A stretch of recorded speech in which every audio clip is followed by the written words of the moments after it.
All right, everyone, welcome. Thank you for joining me for this, the latest pronunciation webinar. I was going to say webinar, lecture. This week, we're going to talk about silent letters. I will explain more about what that means, what the implications are. Silent letters can mean any number of things, but before I get on and explain what I'm talking about, let's look at last week's homework. I hope you managed to do that. Starting with the limerick. I don't know if you managed to try this one specifically or if you found this one a bit of a challenge, but anyway, let me have a go. If I get it wrong, forgive me.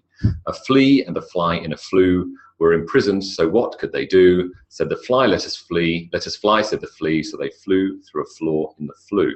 Now, I don't know if you looked it up. Flue is another word for a chimney, generally a smaller chimney, so that's what a flue means. And flue, F-L-E-W, the past of fly. And a flaw means something that doesn't work, that isn't correct, something that's slightly wrong. So there's the limerick. And then the tongue twisters. I don't know if you had a chance to practice those so well that you don't make any mistakes. I'll have a go. Sixth, sick, sheiks, sixth, sheep, sick. Okay? And the seething sea ceaseth, and thus the seething sea sufficeth us. If you're not sure about the TH business, older forms of English, if you look at Shakespearean English, for example, what we would call early modern English, and this is relevant to what we're going to talk about today, early modern English and Middle English had the TH instead of an S for the conjugation. So goes became goeth, likes became liketh, and so on. So it's a slightly old-fashioned form of the conjugation. Meanwhile, it makes it difficult. Seething, ceaseth, seething, and sufficeth. Very hard. Okay, let's move on. David Bowie says, welcome to Silent Letters. This week's topic, silent letters. Let's have a look at an example. The B, not the B, but the B, because this is not sounds, it's letters, in debt, doubt, lamb, crumb, and subtle. Can you think of another one? If you can think of another one where there was a word with a silent B, please let me know. No one? Any thoughts? What it might be?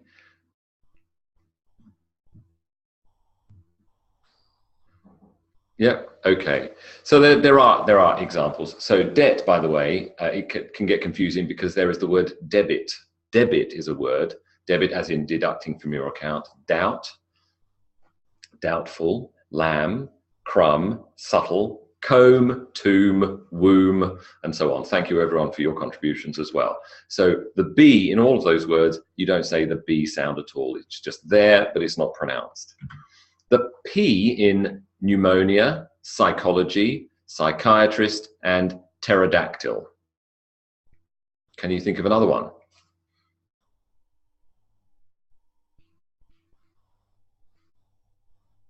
Maybe at the beginning of a word, maybe not at the beginning of a word.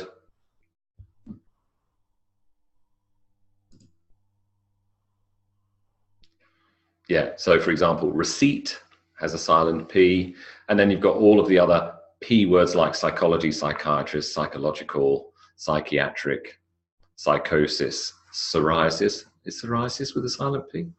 Correct me if I'm wrong. I might be wrong about that. That's a dermatological thing. So anyone taking the OET might want to correct me about psoriasis. It might not have a P, but it sounds like it should.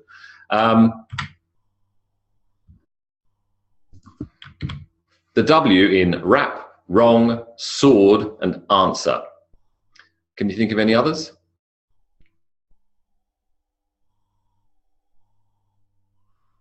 Of course, here you've got all sorts of possibilities because the WR is quite common and it's quite commonly done where you have this silent R. Very good, I like your answers there.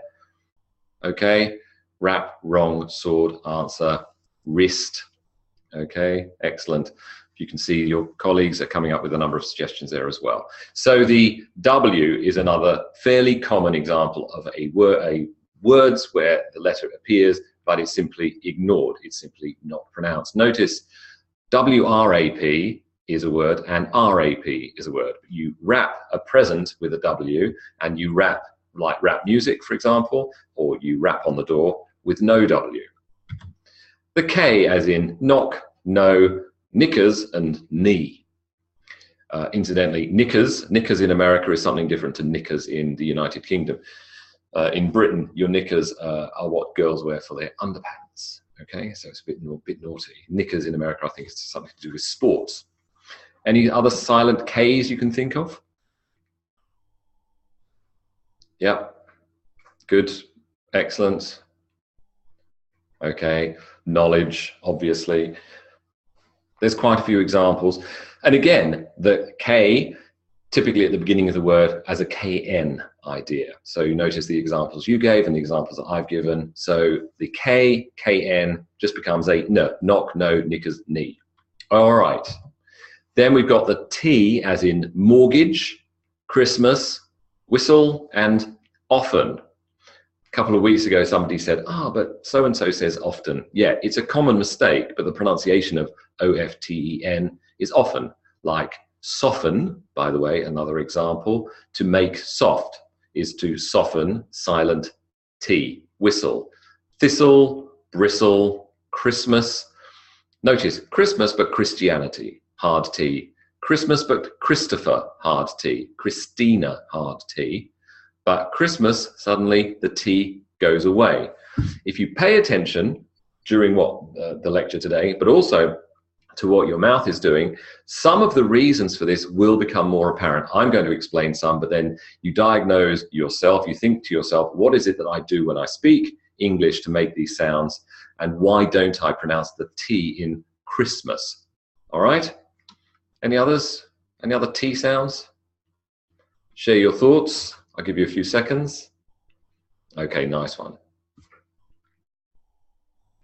Right, excellent. Let's move on. So here's a task for you. Identify the silent letter in each of these well-known place names. You'll know that a few weeks ago we did talk about place names. We talked about how confusing it can be when a word like Leicester, L-E-I-C-E-S-T-E-R, which is a place, is pronounced Leicester and not Leicester. Have a look at these, but please identify the silent letter in each one. Okay, I'll give you a minute.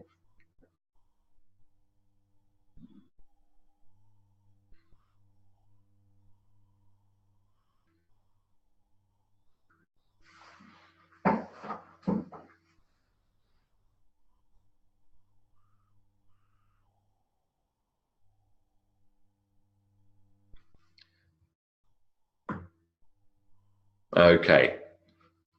Now, I think almost all of those will be familiar to you, and if you're not geographically familiar, that's also really not a problem. This is, again, it's not a test of your geographical skill. I'm illustrating the point here. These are well-known words, and we just assume that everybody understands how they ought to be pronounced. That's sometimes not fair. Let's have a look. Notice the answers. Joke. The answers are Connecticut, Tucson, Greenwich, Cologne, Seoul, Delhi, and Norwich. So the C in Connecticut, for example, simply it's there, but it's not pronounced. The W in Norwich, not pronounced at all. Seoul, of course, it's not an English word, it's a place name that we've given. We don't say Seoul, we say Seoul, as in your soul, the sole of your shoe, the fish is a Seoul, and the city in South Korea is a Seoul. The spelling is different, but the pronunciation's the same.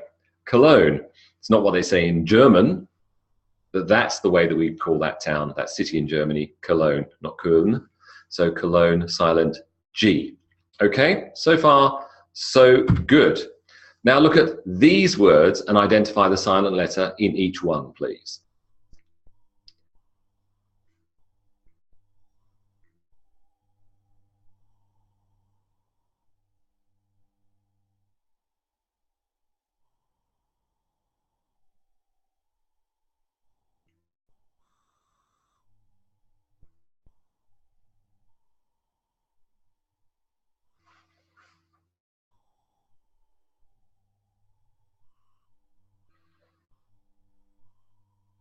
Okay, So let's look together. I think most of these words will be familiar to you. If none of you know, I think at least 5 of them are going to be hugely familiar, if not all. Let's have a look together. The answers: Wednesday, silent D; February, silent R. Had some conversations at the office today about this word. The month after January or January is February or February. Is it 3 syllables or 4? One of the problems we have with English, I would say 3 syllables, my colleague would say 4. Mnemonic, mnemonic, silent M. Tsunami, silent T. Island, silent S. Receipt, silent P. Chocolate has 2 silent letters. Now we're going to talk more about the final E later on in this lecture, but chocolate, silent O, and then the silent E on the end. Him, silent N. I could of course have said rhythm, is the same thing. Marriage is not mariage. Marriage, silent I, and then the silent E on the end. Fifth, as in the Fifth Element, the Luc Besson film. Fifth, core. We don't pronounce the I did the silent P, and then biscuit, silent U. Okay, silent P in core, and also silent S. By the way, we don't say cores, we say core. All right. So there you go, a selection of words, different words from different places of origin, with all of the corresponding silences or non-pronunciations. So, good question, why are there silent letters in English? This is not something that exists in all languages. Perhaps you can tell me in the Q&A section whether you speak a language that has silent letters or not. On the whole, my experience is more with Latin languages. And in Latin languages, you don't generally see too many silent letters, if any at all. So why do we have silent letters in English? Well, there are 4 reasons for that. There are 4 reasons why English has silent letters. The first one is there's no formal spelling system in English. Now, that's all very well for those of you, for example, taking the PTE, when you get your enabling skills back and you see spelling 21 or spelling 32. Spelling is a thing. There is such thing as correct spelling and incorrect spelling. Nevertheless, and we're going to go into detail about this, we don't have a formal spelling system. That means that spelling something in New York is not the same as spelling something in Melbourne. Number 2, it's phonologically comfortable. Now, I don't mind saying phonologically comfortable to you, because you know what phonemes are. Phonemes, the sounds of the language. If something is phonologically comfortable, that's why we do it. Again, we'll talk about that in more detail, but remember, Christopher, but Christmas. Try saying Christmas all the time. It's very uncomfortable.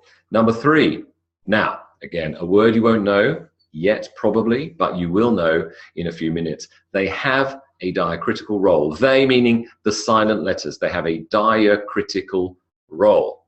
What does that mean? Don't panic, I'm going to tell you in a few minutes. And number 4, it is a language of varied origins. What does that mean? It means, well, exactly what it says. It comes from lots of different places. Like the Highlander, the man who never dies unless his head is cut off. English is from lots of different places. If you remember Christophe Lambert saying, I come from lots of different places, that's the truth of English, right? Now we're going to go into some detail about all of these points. Don't get panicked about what diacritical means. I will explain to you, and then you can go out and tell all your friends after this talk. So, question, why doesn't English have a spelling system? Look, most of you probably have, if not a physical dictionary on your desk, there's one on your shelf, or your parents have one, or your friends, or your flatmate, or on your computer, undoubtedly. You go to a site, I've often mentioned dictionary.com, but it's not the only show in town, Oxford English Dictionary, etc. Other languages do have a centralized spelling system.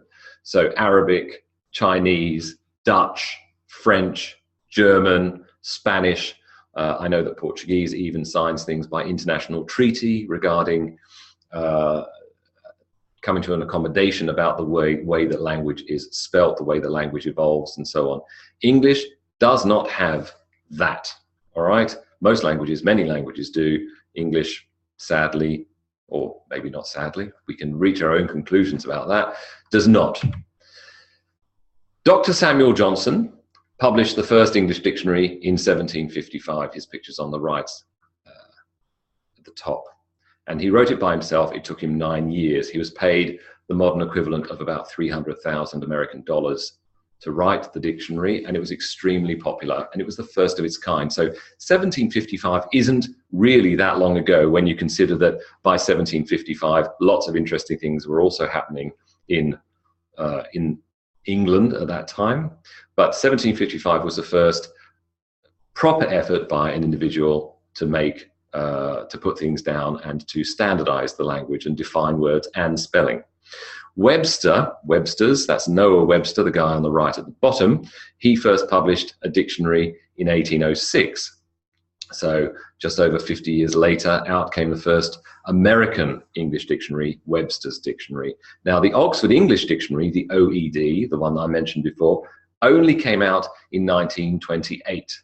That's only just under 100 years ago. That's not that long when you consider how important the OED is today. And now we just assume that the Oxford English Dictionary is the defining form of English certainly for British English. It's not that old. In fact, none of it's that old. But there you go. In English, 1755 in the United Kingdom, 1806 in the United States, and for the Oxford English Dictionary, only 1928. And today there are many different authoritative English language dictionaries. Look at the list here. This is just a short list. There are many more. Webster's, American Heritage, Random House, Oxford, and when I say Oxford, it's British English, but also all other national variants and varieties of English. Cambridge, Collins, Longman, Chambers, Winston in Canada, Macquarie in Australia.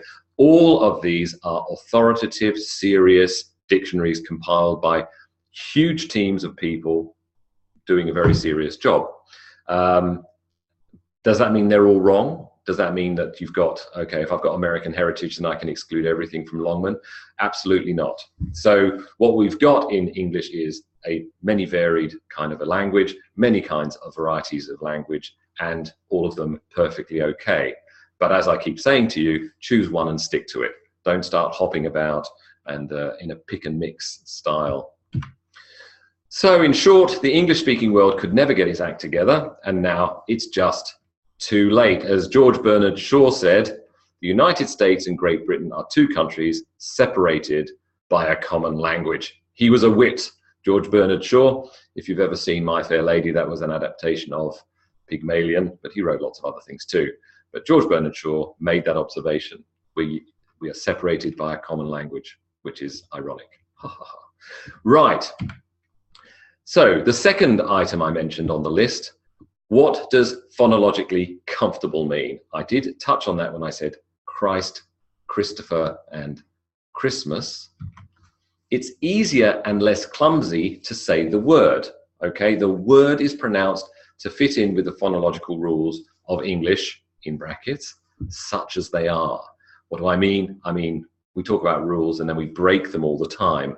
However, we have an understanding. If I read a text in English, sight unseen, and there are words in there that I haven't seen before, I will use my foreknowledge of English and apply it to the words that I see. So if I see a word I've not seen before, this happened, in fact, last week. I was working with a colleague on a project, and there was a word that I had not seen before.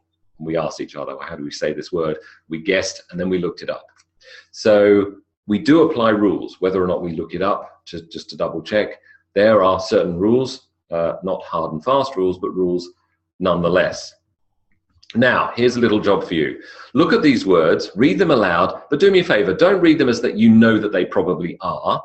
Don't apply the phonological rules of English or your experience of English. Pronounce every sound. Okay, 5 words, have a go. Pronounce every sound.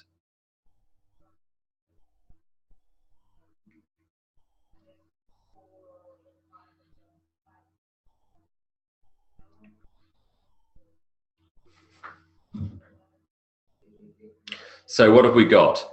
Knowledge, knowledge, tsunami or tsunami, dubet fali, wohenever, and psychiatrist. I'm joking, of course, but that's the purpose of this is to look at the suppressed letters. Make a note, okay? The letters that we suppress that we simply don't say or that we underpronounce are the ones that I've got here in red. So knowledge, suppressed K, W, D, and E. Tsunami has one suppressed T. Doubtfully, suppressed B. Whenever has a suppressed H, and for me a suppressed R because I don't say the R, so that's suppressed. And psychiatrist, suppressing the P and suppressing the H. Okay, we suppress those things because it's just easier to say the words. It would be extremely clumsy if we were expected to say every single sound as we read it. All right, we have this thing in our brains already. As native speakers, of course, we have that advantage, but as learners of English too, you start to acquire this lexis of language, you learn lots and lots of words, and then you start to apply those rules as well. Okay, so that leads us beautifully into the third point about silent letters, and that's diacritics. Now, I said I'd explain diacritics. It's a really good word. What is a diacritic or a diacritical role? The president doesn't know. Let's see. Donald, a diacritic is a letter or symbol that changes the pronunciation of another syllable. I'll repeat that. A diacritic is a letter or symbol that changes the pronunciation of another syllable. Now, in other languages, that job is done with accents. If you speak any of the European languages, and I'm thinking of the European languages that write in Latin script, so of course that means all of the Latin languages, but German and Swedish and Danish and Icelandic and Czech and so on, you'll identify any number of these different kinds of accents. Okay, what you will know is that in English we don't have accents at all. So when you read English and when you're typing in English, it's unusual when you have to put an accent on something because they're not on our keyboard. If you have a Spanish language keyboard, if you have a French language keyboard, you are very quick and ready to know where you have to press in order to put the correct accent in. We don't have them. So an example would be, for example, the acute, which is probably a very common one, the umlaut, which is the double dot thing. Goodness me, look at that. Perispomene. Is that perispomene or perispomene? Okay, it's an interesting word. I've always just called it the squiggle on the right-hand side there. Certainly we use that in Spanish and Portuguese. Okay, so there are numerous accents. This is just a small variety of the accents that we can see in different languages. They are all diacritical, okay? They are diacritics that help you to say the word or adjust the sound of the syllable that you're reading. Okay, you cannot rely on diacritics in English. We do it slightly differently. Now in English, unless it is a borrowed word, and we're going to go into detail about borrowed words and borrowed vocabulary, diacritics are letters. So I'll explain some of that in a second. Now, here are some names that you might be familiar with. Okay, they are English names or names used in English language environments, which are relatively common, and they have in them non-English diacritics. I say non-English because these accents aren't part really of English. So Chloe, Zoe, Noel, and Renee. I put in the colors. Of course, these people don't necessarily sign their names with two different pens, but Chloe, Zoe, Noel, and Renee all have these non-English diacritics. Then you also have Beyonce, the lovely Beyonce, who has a non-English diacritic at the end of her name. I don't know if Beyonce is a common name or not. It might now be a common name because everyone names their baby Beyonce, but I'd never heard it before her. So there you have it. They are names, they are proper nouns, they're not actual words. Most English diacritics are simpler. So do me a favor, look at this list of words and read them aloud, okay? 1, 2, 3, 4, 5, 6, 7 words. Have a go. Read them to yourself.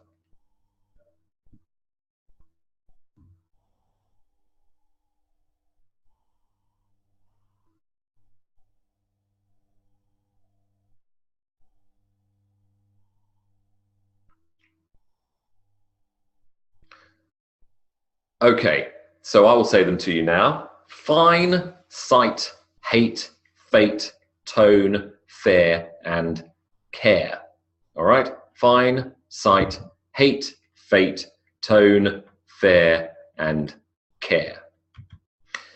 Now, the role of the E is diacritical in that. So it's not an accent, it's a letter. Because look at these words now. The same words, they're those words, but without the defining E, without the diacritical E. Read these words aloud to yourself now.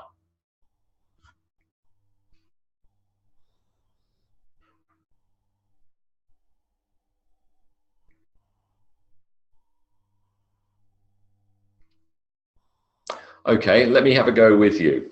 Some of them, most of them are obvious. There's just one or two which maybe not. Fin, sit, hat, fat, ton, far, and car. Notice with the E's, it was fine, sight, hate, fate, tone, fair, and care. Fin, sit, hat, fat, ton, sorry, far, and car. All right? Ton, by the way, is not ton. T-O-N-N-E is the weight in metric. Ton, T-O-N, is the imperial system of weighing. Okay? So notice, without the diacritical E, you end up with a completely different word. The vowel sound is pure in fin, sit, and hat, and it is a diphthong in fine, sight, and hate. I, A, O, and air, all diphthongs. And here, all vowel sounds. So the diacritical role of the E makes the word different, it sounds different, and of course the meaning is also completely different.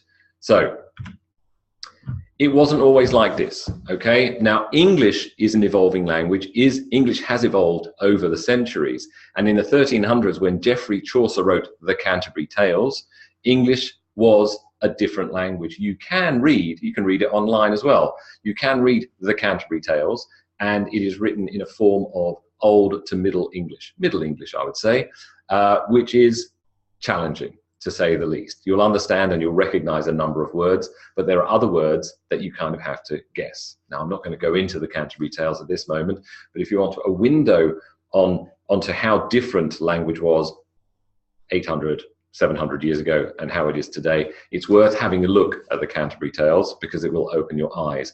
Normally also, when you look for Canterbury Tales online, they will offer the Middle English version and they will also offer the modern version. So you can actually look 2 columns at the same time. It's interesting. It's not non-essential to your exam preparation, but it is interesting nonetheless. So English has changed since the 1300s. You can see it for yourself when you look at a book like the Canterbury Tales.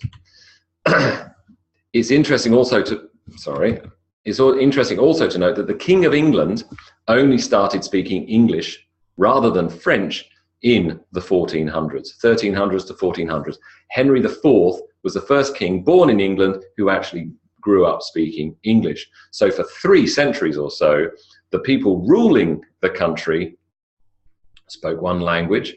Nobility, the monarchy, they all spoke French. And all of the people spoke a form of Old to Middle English. So that historically was quite interesting. So Henry IV, important only because, well, he did some other things too, but he spoke English. So important for the English language and important for you to just have some idea about that. So that leads us nicely into, we got these bunch of French speakers coming into England, speaking their language. Let's talk about the foreign origins of English, okay? We just saw French is one of them, but hold on a minute.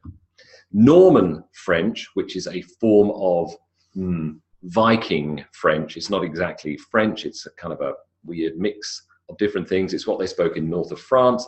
That was the language of the people who invaded England in the 11th century. 29% of our language comes from Norman French. And then 29% comes from Latin. So you could say together, Norman French being kind of Latin, and Latin obviously being Latin, that's an awful lot of influence of Latin languages on English. So it's tempting to say, well, English is a Germanic language. Well, 26%, that's a lot of the language, is Anglo-Saxon and Norse, which are Germanic languages. Approximately one quarter of the words that we use have an origin in Germanic tongue. Okay, that's still way, way lower than Norman French and Latin combined. Greek makes up about 6% of the words that we use, and then that means we got a mixed bag of other languages that makes it up to 10%. So that's where English comes from. Those are the origins. That's where the backgrounds are. Now, it all relates to silent letters. It all relates to what we're talking about. Why is it that we end up with these weird spellings, letters that exist, they're in there, but we don't say them? That's why, because English is just a little bit like an alphabet soup of a language, which fortunately I earn a living teaching, but it's weird. It's not pure in any sense. It really does come from a number of different origins.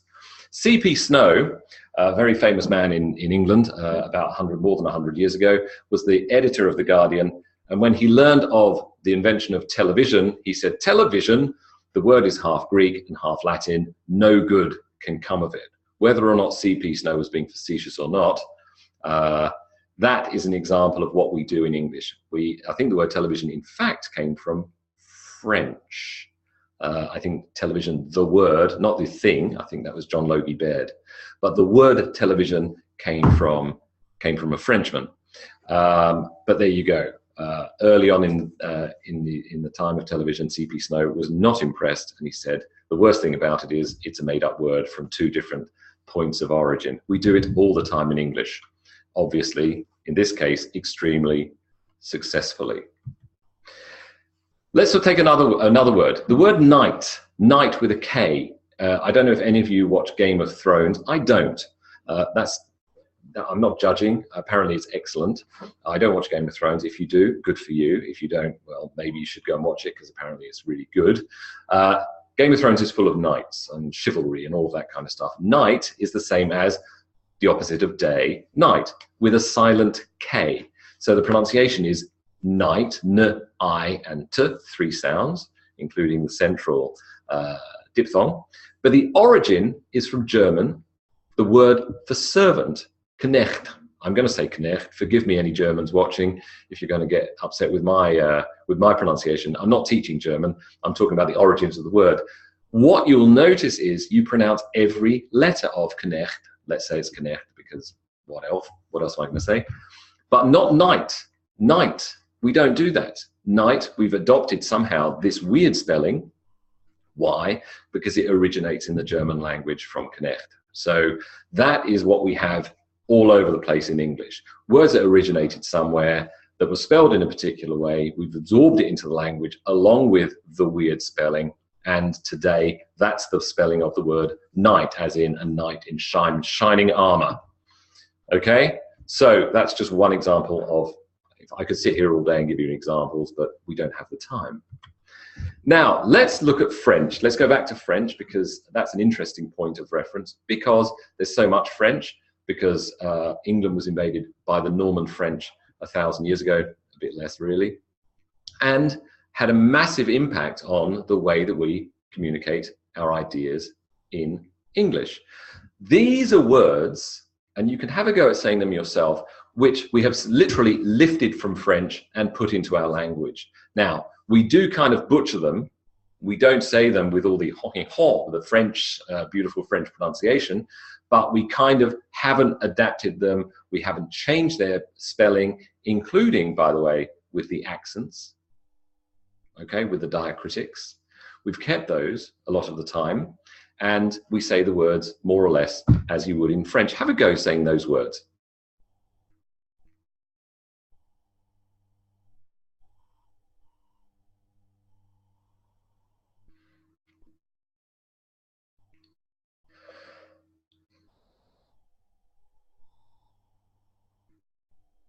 Okay, I'm not going to make any excuses. I've said it before. I'll just say the words as we would say them in English. Coup d'état, attaché, charge d'affaires, communiqué, détente, laissez-faire, marquis, hommage, although I say homage now, faux pas, burlesque, buffet, bidet, rendezvous, and soufflé.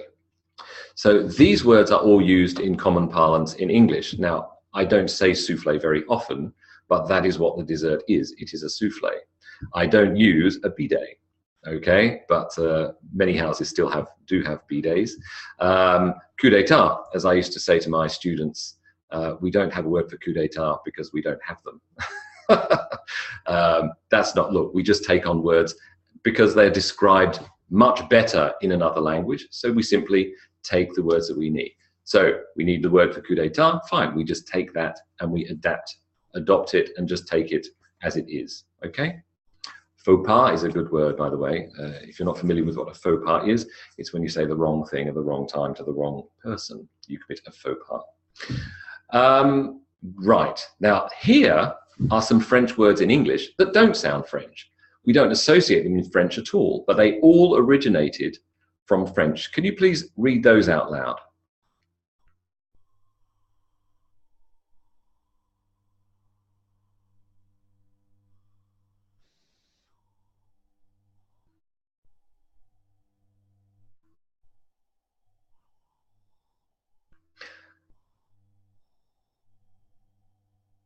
Okay, let me have a go. We have beef, mutton, veal, pork, commence, continue, disengage, encounter, and purchase. Okay, again, most of those words are probably going to be familiar to you. But notice, the first four letters are about food. So beef relates to a cow, mutton or lamb relates to a sheep, veal is a calf, and pork is a pig. Notice mutton and lamb, both meat of a sheep. The words originate in French.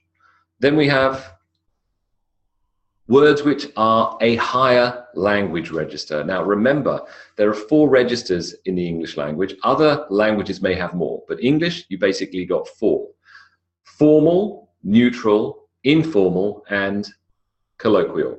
Colloquial is the way that you might talk with your friends when you're down the pub, you're having a laugh, you use colloquial forms of English. Informal isn't the same as colloquial, but it does mean that you might use contractions, for example. Neutral is the language that you might find in instruction manual. When you buy a new piece of electronic equipment, there are instructions. It's written in a neutral register. And then formal is what you might use when you're doing business, when you're writing a letter to somebody that you don't know. You would use a formal register. Now, notice, in the case of the words that originated in French, they are all in a higher language register in terms of the way that we hear it today. So a modern speaker of English will hear the word commence, understand it means the same as start. Continue is the same as go on. Disengage is the same as withdraw, or maybe to leave, depending. Encounter means to meet, and purchase is to buy. You could go on, there are many examples. Construct for build, for example. Why is that the case? Why is it that we associate these French origin words with a higher register of language than the Anglo-Saxon English, Middle English origin words? Don't forget, the nobility spoke French and the commoners spoke Old or Middle English, okay? When the languages started to merge, and eventually under, as I said, Henry IV, then, of course, everyone was speaking English, but we still had that distinction. The English of the common man, the common person, and the English of the king or queen and the nobility. So until today, when you're writing formal register, you will often go for a Latin or French origin word in English rather than a phrasal verb, for example. A phrasal verb will be considered perfectly okay, but it is less formal than a Latin or French origin word. All right? So, your homework for this week. 2 bits of homework for you. Pay attention. The first one is, I want you to come up with 6 words that use the E as a diacritic to make 2 completely different words. Now, the example I was going to write and I stopped doing was Tim, the name Tim from Timothy, and time, as in your watch, Tim and time. But you can come up with 6, if you please. 6 words that use the E as a diacritic to make 2 completely different words. And come up with 6 words that are commonly used in English that originate in a foreign language. Now, of course, You're going to Google that. That's absolutely fine. It would be useful if you either did the following: if you made it words that come from your language, or words that come from a language you're familiar with, or from any other source. But it is an interesting exercise to find out words that we commonly use in English that in fact come from another source. So 2 little pieces of homework for you to do. And listen, of course, as always, upgrade now if you haven't done so already. We'd love to have you on board so that we can do a lot more interesting work with you, not just in pronunciation, but in all of the other areas of the test preparation, in terms of vocabulary, in terms of grammar, and everything else as well. And I look forward to seeing you next week. I will stay on for anyone who is still available who would like to ask me any direct questions. Meanwhile, I'll see you all next week. Thanks.